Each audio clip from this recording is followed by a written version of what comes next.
Reds baseball, Skinny. Believe it or not, we're talking some Reds. The whole Kyle Schwarber thing was a talking point in the city. What? It was a joke. It was a talking point in the city for at least the last 2 months, but more seriously for like the last couple weeks, where there started to be national reporters were putting out rumors that the Reds were seriously involved. He ends up re-signing with the Phillies for 5 years, $150 million. Now, it's disappointing for Reds fans to not get what seemed like the missing piece to their lineup, a big-time slugger, a legitimate bat, and a local guy. Let me ask you this part of it, though. He's 32 years old. He just got paid 5 years, $150 million. Would it have really been prudent for the Reds to give him a contract like that?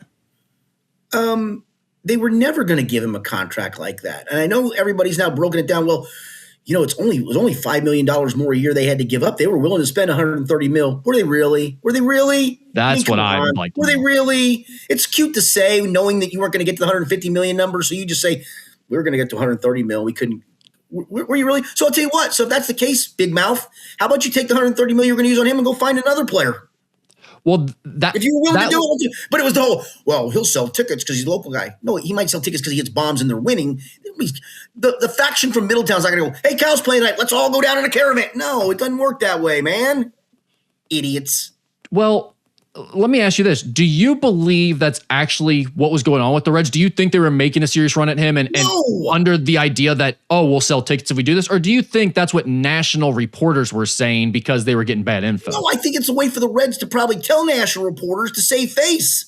Like, we were in on him up to a certain point. No, you weren't. You never were going to go to the number that you knew it was going to go to. And again, if you were willing to do that for him, use it on somebody else then. And don't tell me it's because, well, he was local and blah. No, if you're getting a legitimate power bat that's going to help you win, he's going to hit you 40 or 50 bombs, that might bring people out as much as Kyle Schwarber hitting 40 or 50 bombs. Him being from Middletown isn't drawing a single solitary soul other than maybe some members of the Schwarber family on occasion.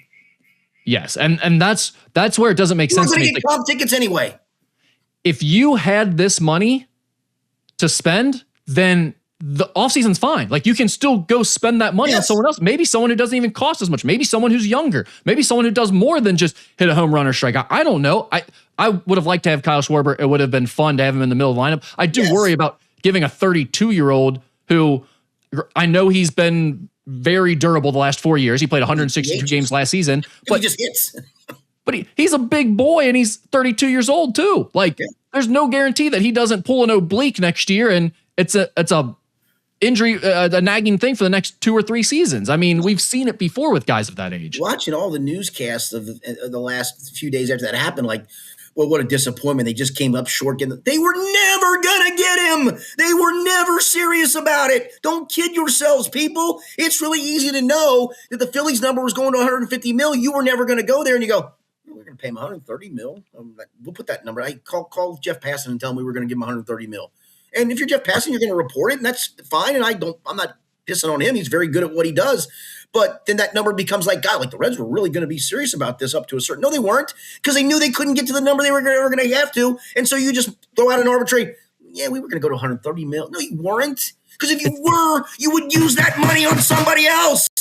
It seems to me like the ownership group might be putting that narrative out there, but Nick Kral's like on the other side of it, because Nick Kral seems like he's been more of like I never said we had that money. I've been saying we had to get super creative to try to figure out how to get a guy. Like, he's been acting like they're broke and he has no money to work with the whole time. So it seems like he wants the truth out there more so, to be like, look, they're not giving me any resources to work with here this offseason to go out and get a big bat. Yeah, no, I mean, and meanwhile, you're hearing these other rumors. Yeah, old man and his greasy-haired kid, I mean, they're so full of crap, they don't even know what day it is half the time. Yeah, I mean, what's worse, the disappointment of them not getting Kyle Schwarber, or the disappointment of if they would have gotten him and then him either getting hurt or not performing up to expectation inevitably? You know what you've just done there?